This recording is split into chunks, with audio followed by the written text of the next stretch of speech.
Hello, everybody. I am Jocelyn Starfeather, and I'm so excited to share with you today all about the Leo new moon coming up on August 8th, 2021, and the Lionsgate portal, which is occurring around the same time. Now, the Lionsgate, interestingly, and I'll share more about this as we go, but the Lionsgate does not occur just on one day. There's some misinformation out there. The Lion's Gate is actually a span of time because the Lion's Gate is based on the heliacal rising of the star Sirius. And that occurs from anywhere from late July to mid-August, depending on where you are in the world. So the center of the Lion's Gate is definitely around 8/8, and that is the day we're having this really powerful Leo new moon, which I want to tell you about first. So really exciting new moon. It's going to be very intense. We're going to feel this one really strongly. So there's a few reasons for that. And I'm going to bring up the chart for this new moon so that all of you out there who are astrologically inclined, you can fully lean in and dig into this. Okay. So first of all, one thing that's important to note is that this Leo new moon is happening in between two Aquarius full moons. So we had an Aquarius full moon at 1 degree of Aquarius. That was on July 24th. And then on August 22nd, we're going to have a second Aquarius full moon that will be at 29 degrees of Aquarius. Okay, on either sides of Saturn and Jupiter here.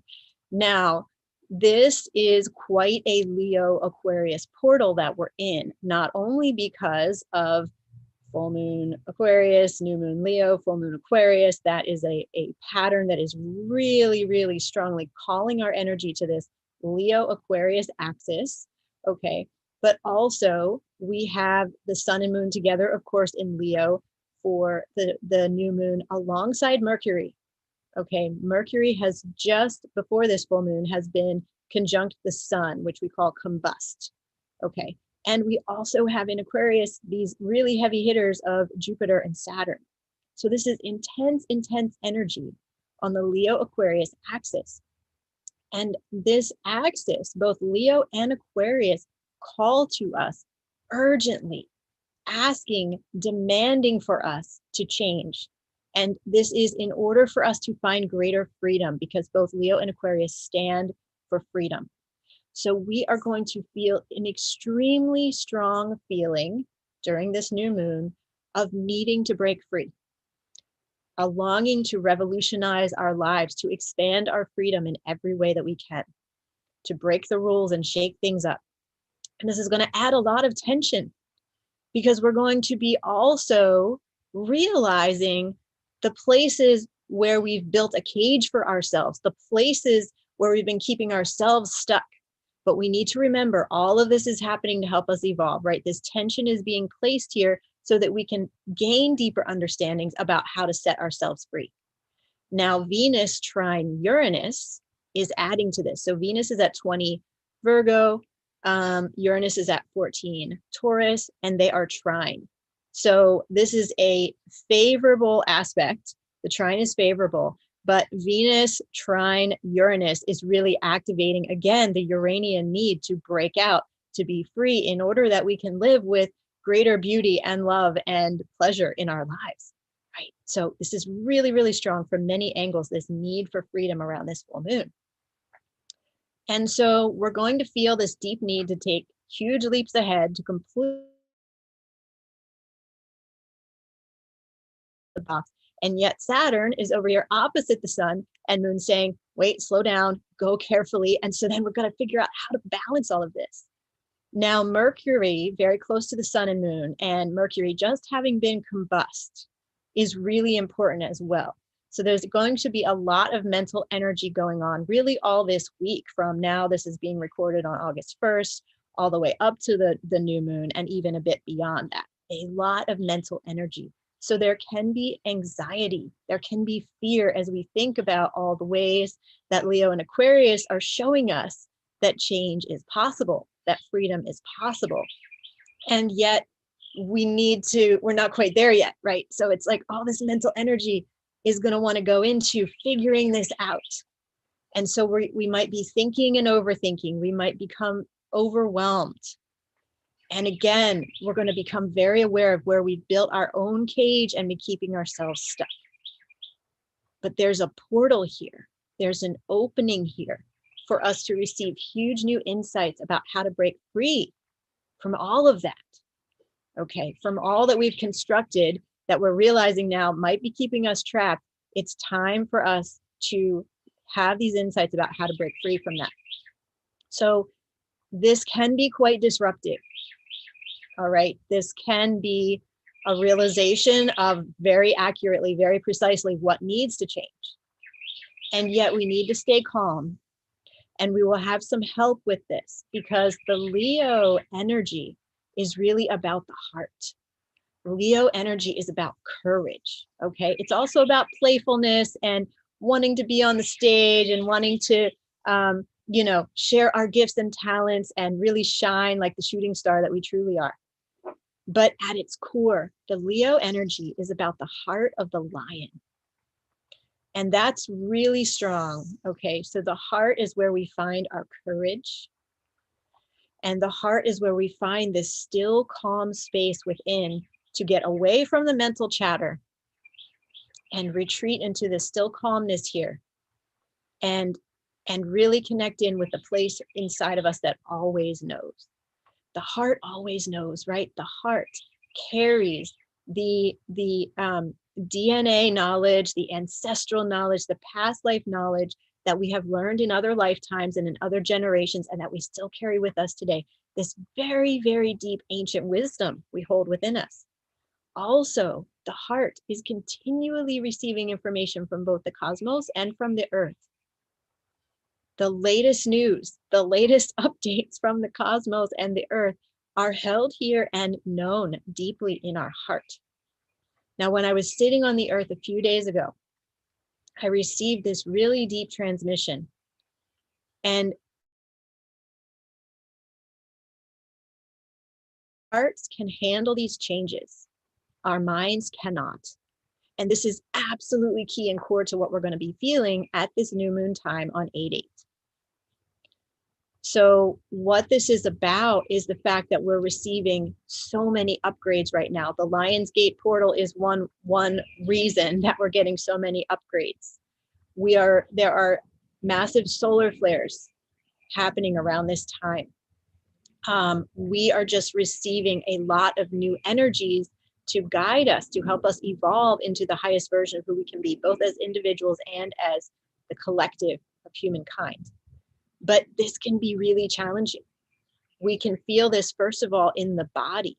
We might be feeling aches and pains in the body. We might be feeling weird symptoms that don't make any sense, things that can be very worrisome. And what does the mind do when we start feeling weird symptoms in the body, right? The mind goes into worrying. The mind goes into this mental spin and possibly thinking of worst case scenarios and what could be wrong. But on the other hand, what does the heart do?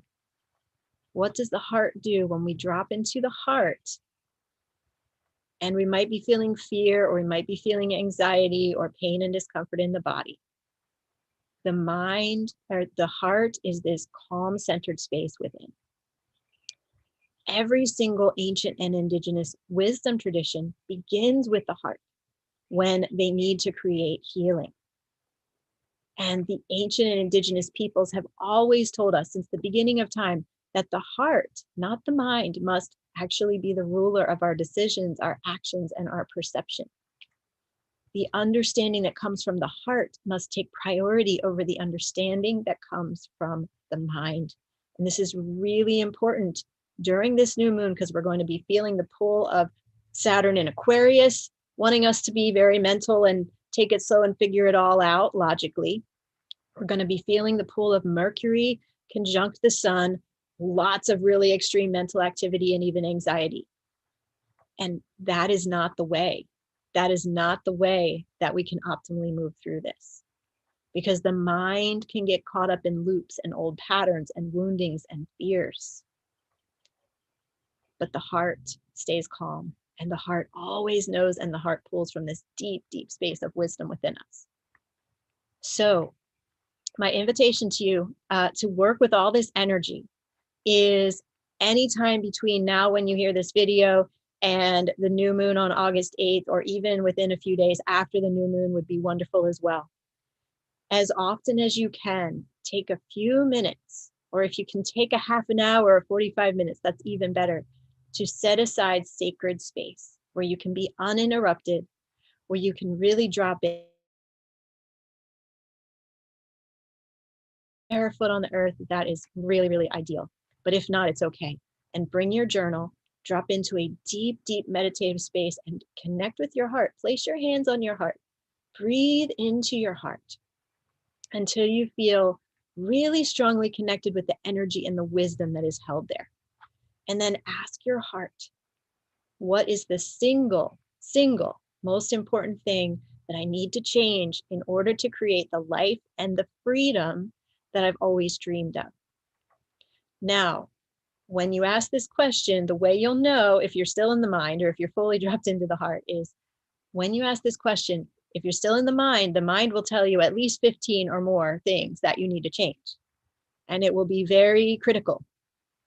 But the heart will know that there is one core and central root pattern to all of this, all that has been keeping you trapped, all that has been keeping you caged. Okay, there is a core and central root pattern encompassing all of it. And when you change that one pattern, it's going to shift everything else into alignment. And your heart knows exactly how to tell you what that one core and central root pattern is and how to change it. So really take this time aside between now and August 8th, even up to August 11th or 12th, just to drop deeply into your heart a few different times, a few different days, and ask this very important question. And the question again is, what is the single most important thing that I need to change in order to create the life and the freedom I've always dreamed of? Now, I recently saw an amazing presentation by Greg Braden. So he is a geologist and a scientist and a very, very visionary human being who is bringing us incredible insights on how we can and how we need to evolve to shift our human trajectory.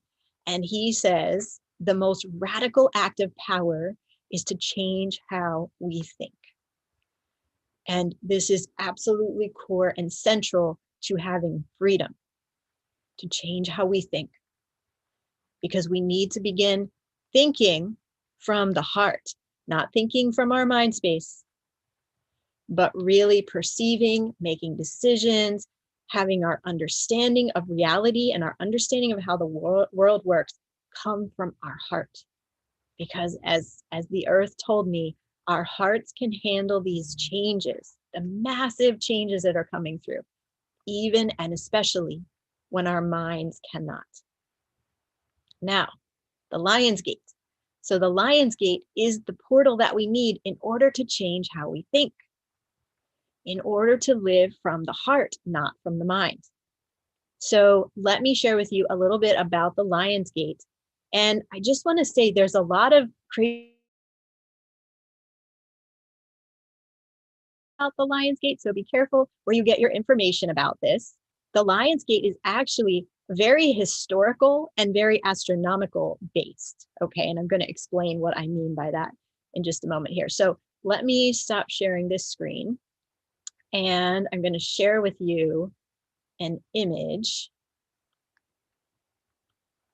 that explains what heliacal rising means. Okay, so Sirius is a fixed star. Okay, the planets and the moon and the sun all move about. They change their location in the sky and in the ecliptic, versus the ecliptic, based on their motion and where the Earth is, right? And based on our view, our perspective from the Earth. There are some stars, though, or all stars, I should say, are fixed. Okay. And Sirius is one of these fixed stars. Now, the fixed stars also, we see them moving in our sky, but they stay in the same place on the ecliptic. So the star Sirius is always at 13 degrees of Cancer. This will change very slowly over thousands and thousands of years with the precession of the equinoxes, but within one lifetime, even within several lifetimes, we will see Sirius at basically the same place in the sky, the same place on the ecliptic. So Sirius is at 13 degrees of Cancer. Now, if you have your birth chart handy, and if you look and see if you have anything, a planet or a major aspect within 13 degrees of Sirius in your birth chart, that's really important for you. This Lion's Gate is an extremely extra important time for you. It's important for all of us, but if you have a planet near Sirius, that's really special. Now, the heliacal rising of a star means that that star has not been visible in the nighttime sky for some period of time. In the case of Sirius, in the northern hemisphere, Sirius is not visible from about the middle of May until this time of the year, late July or early August. That's because Sirius has been too close to the sun. And whenever a star, a fixed star, is close to the sun, or any planet is close to the sun, same thing with Mercury right now, it is not visible because the sun is brighter than anything in our perspective here from the Earth. So it drowns it out. And also it would be occurring, it would be in the sky during the daytime and we wouldn't see it. So the heliacal rising of a star is when it first makes its appearance in the nighttime sky after being invisible for a period of time. Now, in ancient times, so in ancient Egypt and ancient Greece, they saw this star as having been in the underworld. So Sirius, underworld from mid-May until late July, early August. And at this time, what we now in modern times call the Lion's Gate, she's going to make her reappearance. This was absolutely of critical importance for survival for the ancient Egyptians. Let me explain why. So that period of time from the middle of May until about mid-July, because the heliacal rising of Sirius occurred earlier at that time because it was thousands and thousands of years ago, okay, and occurred around middle of July at that time. What that time from mid-May to mid-July was a time of drought and famine when the water in the Nile River got very, very low. And there was not enough water to water the crops, to feed the animals, to feed the to give water to the people. And so this was a very tenuous time.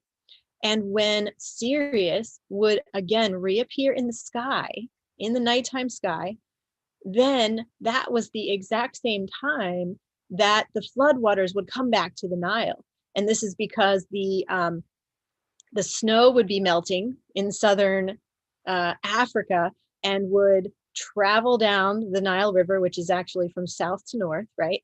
And so finally the waters would return to the Nile at this time of year and life would return to the land. So making this even more important is the fact that Sirius, the star, was aligned with the ancient goddess Isis. And Isis, as I'm sure you know, was just key and central to the mythology, to the spiritual beliefs, to the life and death and afterlife beliefs of the ancient Egyptians. So when Sirius reappeared, when Sirius became visible again, this was the goddess returning to the people, returning and bringing her fertility and her sacred nourishing milk and life force itself back to their land, back to the people and the plants and animals of ancient Egypt. So this was very, very linked to the survival of the people. And so this time, the heliacal rising of Sirius was actually considered the beginning of the year in one of the three Egyptian calendars. They had three different calendars they used for different purposes, but this was the core and most important one. And this was a time of great celebration, the return of the star Sirius, the flooding once again of the Nile River, and it was celebrated and it was marked as the beginning of the new year. So back then in ancient times, they probably didn't call this the Lion's Gate, but this was a very deeply celebrated time. And the ancient Greeks picked up on these celebrations and the goddess Isis and the star Sirius at this time, because they did a lot of the same practices as the Egyptians, because they saw all the wisdom and beauty and power in what the Egyptians believed in. So we celebrate this still today. And as I said, there's a lot of interesting different information going on about this. But what's really important is to come back to the astronomical and the historical roots of this, and then to see what it means for us. Now, the star Sirius, when she reappears, it will be on a different date depending on where you are located. So when she reappears, you will see her in the dawn sky just before the sunrise. And that's what this picture is showing. So Sirius is here just above the horizon, and the sun is just below the horizon. So it's still nighttime. The sky is probably just beginning to get light, but the sun hasn't risen yet. So we can see the stars, and Sirius will be there. Now, the exact date for this, like I said, varies depending on where you are. So at latitude 41 degrees north, this will occur on August 11th. And that latitude is equivalent to Chicago, Illinois, and Rome, Italy. So if you're further south than that, the heliacal rising of Sirius will be earlier, will be a few days earlier. If you're further north than that, the heliacal rising of Sirius in your location will be a few days later. Let me share a different image here. Now, what you'll also see in the sky when you see Sirius, if you go out and observe Sirius at dawn for her heliacal rising, and I welcome you to do that. It's really wonderful to go and see her. So if you know there's going to be a clear morning anytime around August 11th or later, or if you're south of Chicago or Rome, then you could do this on an earlier day. Go out at dawn, just before dawn, and look for her. And you'll want to look to the east. She'll be rising very close to where the sun is going to rise just after her. Now, you will also see in the sky Orion. Now, the Orion is, so Sirius is Isis, the goddess Isis. She is the maker of magic and speaker of spells. She is the mother and the healer and the priestess. Okay, she is many, many things more than that as well. But this is her husband, Osiris. Okay, and she is following him across the sky. Also, you will see up here, it's not shown in this chart, but over to the right, if you follow Orion's belt up and to the right, you will find the Pleiades. Also very sacred star cluster. We're not going to get into that today, but when you follow his belt down and to the left, you will find Sirius. Okay. So this herself, Isis, because she has so much to share with us at this time of year, the Lion's Gate. This is her sacred return from the underworld. This is the time that she is bringing her fertility, her beautiful wings of freedom back to us. And she has a lot to communicate to us at this time. So this is another reason why we need to be listening really, really deeply right now. So Isis, the great goddess Isis of ancient Egypt, is the most celebrated goddess of all time. She is so powerful that her worship and her followers have been throughout every continent where humans are living, throughout almost every culture. People have known of her and have followed her at one time or another. So she is an extremely powerful version of the divine feminine. And she's a very ancient version of the goddess who has stayed true throughout the millennia. So Isis existed, 5,000 years ago, 7,000 years ago, possibly 12,000 years ago or more, as far back as ancient Egypt existed. And we're finding more and more that ancient Egypt is far more ancient than we actually knew.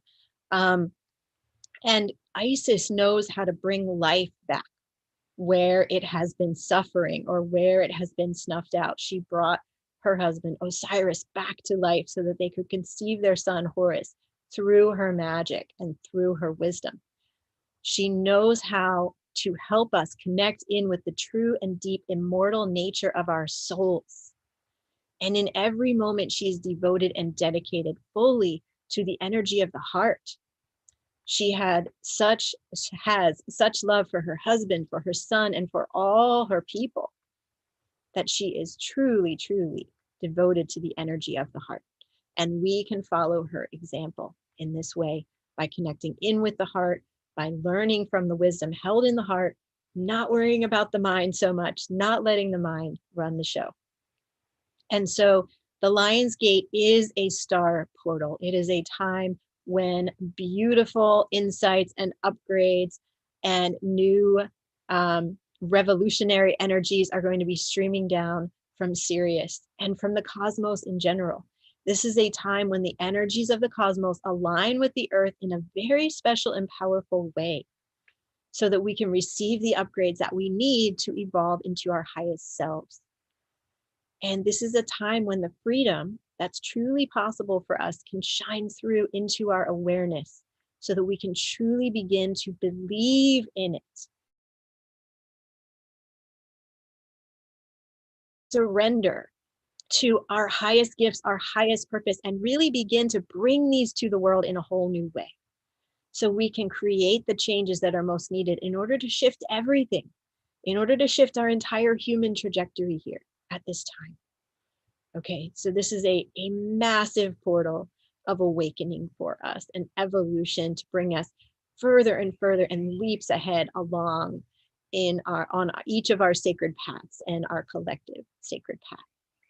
So really stay connected to your intuition during this time. Stay connected to your heart. Remember, all the wisdom you need is here. Anytime you feel yourself spinning out and going into anxiety or fear or mental chatter, or there's 15 things I need to do right this moment, just take a deep breath, right? Just stop, calm down, close your eyes for just a couple seconds, place your hand on your heart, connect back in with that deep fountain of wisdom, that still, calm, crystal clear lake of wisdom in the center of you at your heart. And really be sure to set aside time to be in solitude, to be in nature if you can, to be uninterrupted if you possibly can, to journal and meditate and really tune into all the insights that are coming through for us at this potent time. All right. I hope this has been really helpful and inspiring for you. Please go ahead and write in the comments, what is your biggest takeaway from this video? I would love to hear what was most powerful or most important for you to hear. So many blessings to all of you, lots of love. Enjoy this portal of this new moon and Lion's Gate. And just remember, if you fall into that anxiety, fear, mental chatter, you can drop out of that. You can drop out of it. It's all here to help us evolve. And also we have far more power than we know to navigate this. And our power's in the heart. And remember, our heart can handle these changes, even and especially when our mind cannot. Many blessings to all of you out there. Much love. Mwah.